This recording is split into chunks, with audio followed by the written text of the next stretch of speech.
Hi, welcome to Making All the Plans. I'm Connie, and if we haven't met before, I'm a busy mom of 2 active kids, and both my husband and I have full-time careers. My goal is to share with you how I stay on top of all life throws at me in one planner so that you might be able to do the same. So last week, I did not do any planning at all in my planner, and life kind of went crazy. I have fully recovered from my quick, unexpected trip to Florida, and now I'm ready to get back into my planner. It just makes it easier if I can lay things out and see them visually, and when I write them, it helps me to remember them. So it's really important for me to get these plans in my planner just to make life easier for the week. This is going to be a pretty quick video. I was able to get the spread done pretty quickly. I did, however, probably spend about 2 hours getting these images ready to go. I used some images from Moirastudio on Etsy. I will link her down below, but as you can see, I left them pretty large, so we'll see how many we can actually get on the spread, but I think they're really cute. I didn't feel like just grabbing a sticker book this week, so I did go ahead and pull these. They may be a little more fall-like, but they spoke to me, so I wanted to go with it. I also grabbed my Mojo Jojo Plans Black Boxes book for any other boxes I would need. I frequently make boxes that go with my stickers that I print, but I didn't feel like doing that today, so I'm just going to use the black boxes for my spread for the week. But let's go ahead and speed this video up and get started. So this week is a pretty normal week. We have a lot of soccer. My daughter has some state testing, taxes, of course. So I'm going to go ahead and get some stickers down for that. I am starting with these hexagon stickers. I want to put most of my plans in the hexagon stickers, but as you can see, I need to recalibrate my Cricut. It's not cutting right, so I don't know what I'm doing wrong. It was working great the last couple times I used it, and now it's not. I'm not sure if it's because I moved it or what. So I need to recalibrate that. So I'm starting off just by cutting off those black edges, just so it seems a little bit more even. I know the one side is very skinny compared to the other sides, but I think it's okay since the way I rotated them, the skinny sides are all on one edge and it kind of looks like a shadow instead of a mistake. So I'm just going to go ahead and do that and do it across the page. I do wish I had printed just a few more so that I didn't have to use any black stickers for my plans, but I will have to grab some of the black boxes from Mojo Jojo Plans in a minute. But I really like these, and if I had printed, I think 2 more, I would have been able to get all the plans in those across the page. But I think they're really cute. I didn't want to go back to my Cricut again. Since I did struggle with the weird cutting, I just didn't want to mess with it again. So I stuck with just the 7 that I had already done. So I do go ahead and just grab 2 black boxes to get the other plans in, and then you can see me checking to make sure I have all the boxes that I need for all of the plans. I have my digital calendar off to one side so that I can check my plans against the number of boxes that I have down. The next thing I want to do is get some of these big stickers down. Because they take up so much space, it is easier to put your big stickers down first than trying to fit them in later. I have learned that the hard way.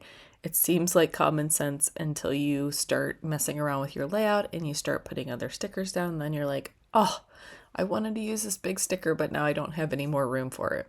So I did go ahead and get the girl in the sunflower patch down. And I decided that I didn't like how the black box was overlapping with everything. So I did move everything over to the right a little bit. We're going to test out this black sticker from Mojo Jojo Plans because I move it quite a few times.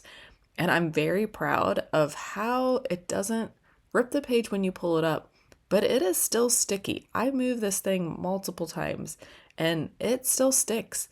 I was pleasantly surprised. So the next picture that I grabbed was the girl with the sunflower on her eye, and I thought it was a little long, so I did go ahead and rip it off. And since the picture already looked ripped, it didn't mess up the aesthetics to just rip it at the bottom. So I did go ahead and tuck that under one of the honeycomb stickers just to make it not take up quite as much real estate. And the background behind her head was really dark, so I didn't feel like I needed that much darkness on my spread. And then I did go ahead and put a black box up in the corner for my meal plans. And I wanted to bring some brightness up there without covering up too much of Monday. So I did grab one of these flower stickers and make it a straight edge and make it pop out from behind my meal plan. I could have just layered them also, but I didn't feel like pulling the meal plan sticker back up. So as you can see, I am pulling up that little black box yet again to layer it down, and it is still sticking. So whatever Mojo Jojo Plans uses for her stickers, I love it. Then I did grab this Let's Do It yellow box. I really like this bright yellow box and those other bright yellow boxes. I did layer a few images together on these yellow boxes from Moirastudio, but I think they're so pretty, and I love, love, love that bright yellow. I'm using these sunflower stickers as washi tape, so I thought I would spread those around. I am not using the triangle method at all today for my images. Instead, I am just putting them wherever I feel like they fit. So I'm trying to not just put like one of something down. I do like to do things in threes or odd numbers. I'm not necessarily doing that, but I'm just trying to make sure that I balance the colors a little bit, balance the florals a little bit, but I'm not overdoing it. I'm just having fun. I did have to use my undo to pull up the corner of that sticker that I had ripped. And I love my undo. I don't think I could live without it at this point. And then I took that daisy picture and I just trimmed around the edge a little bit so that it didn't look like a Polaroid anymore. It was cute, but I just didn't like that Polaroid look for this, so I went ahead and trimmed that off. Now, before I get too sidetracked with putting down pretty images, I am going to go ahead and put some lines in for the week. I don't need a ton of lines this week because I have an engagement at work that may last 8 to 5 every day. And so I know that I won't be running out at lunchtime to do errands. I won't have time to like make a phone call during the day or anything like that.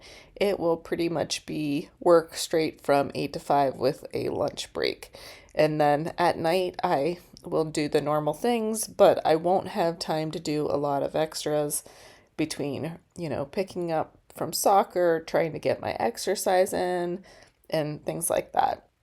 I am trying to be intentional where I put my lines in, though. The other thing that I do struggle with is putting lines down and then realizing that I wanted to put an image in between the lines, and then it looks a little weird because the lines are running under the image and things like that. So I am just trying to be intentional about where I am planning on putting my stickers in the bottom area where I will put my task list. So I was going to put that big yellow butterfly down in the bottom, but I decided it looked better up in the middle section, so I did go ahead and put it down, even though I am getting sidetracked from putting my lines down. But I ended up using this van down in the bottom, and it's funny because the quote says, "Happiness is a journey, not a destination." So I thought that the van fit very well with the quote. So I did go ahead and put that down there, and then I'm putting about 7 lines down for each day and feel like that's enough. Not necessarily for 7 tasks, but sometimes when I write my tasks out, they're more than 1 line.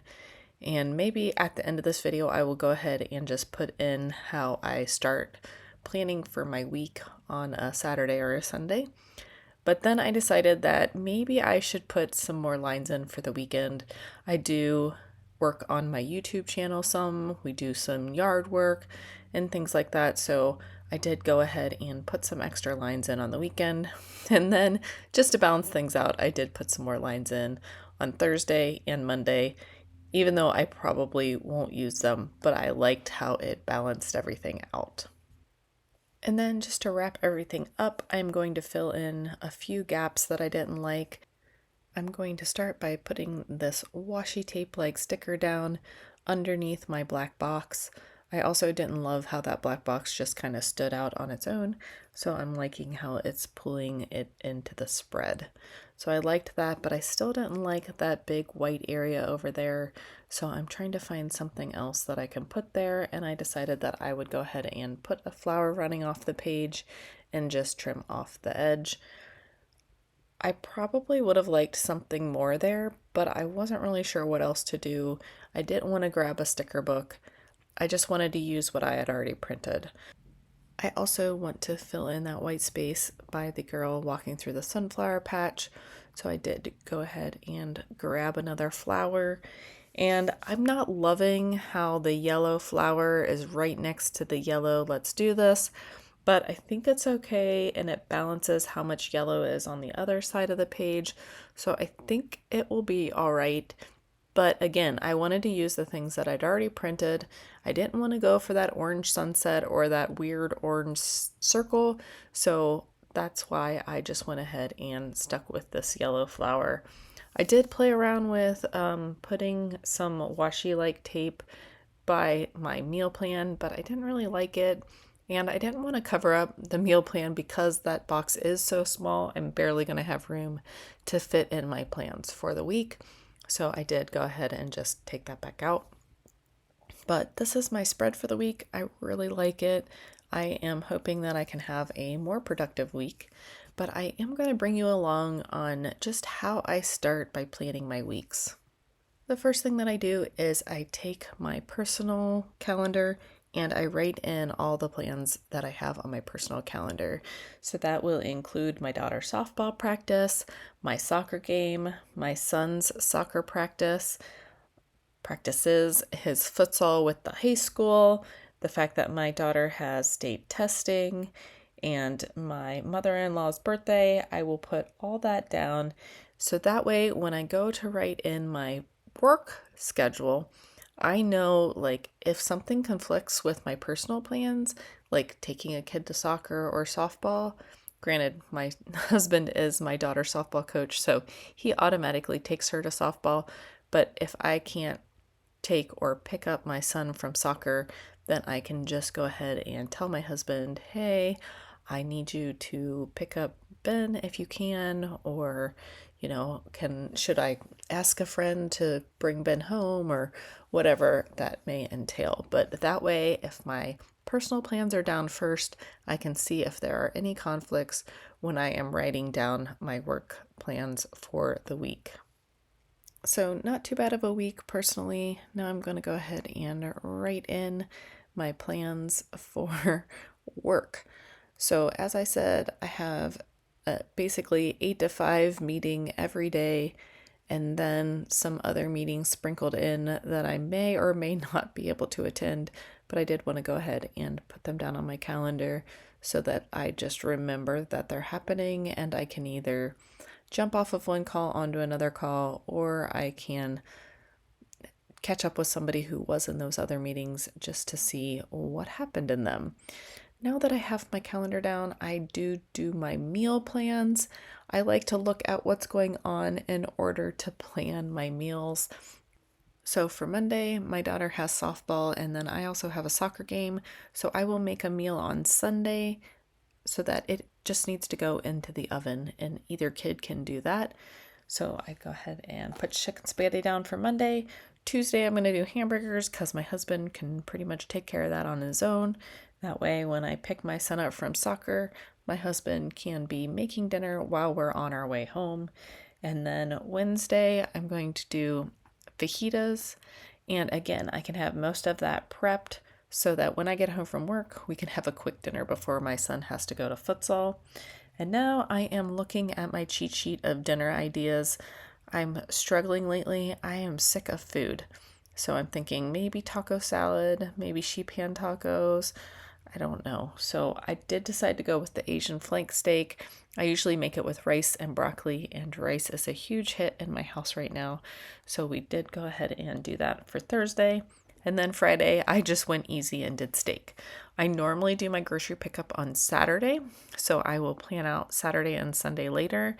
Now I'm going to jump down to Monday, and there are just a couple things that I absolutely have to do Monday, and that is to return a lawnmower and to find somebody to come pick up our old 2 lawnmowers. Also in the left column, I usually put our returns, but I can't think of anything I need to return this week. So this is how I start my week. Sunday afternoon or evening, I will go through and try to figure out what other things I can do from my task lists, my master lists, and my house lists and all that, and see what I can fit in for this week. Like I said, it's not going to be a ton, but I would like to note some things on here so they don't fall through the cracks, or so that I could start working on them, like maybe call a roofer if I have time or something like that. So that is my spread for the week, and I hope that this was helpful and that everyone has a great week, and I will see you in my next video. Bye!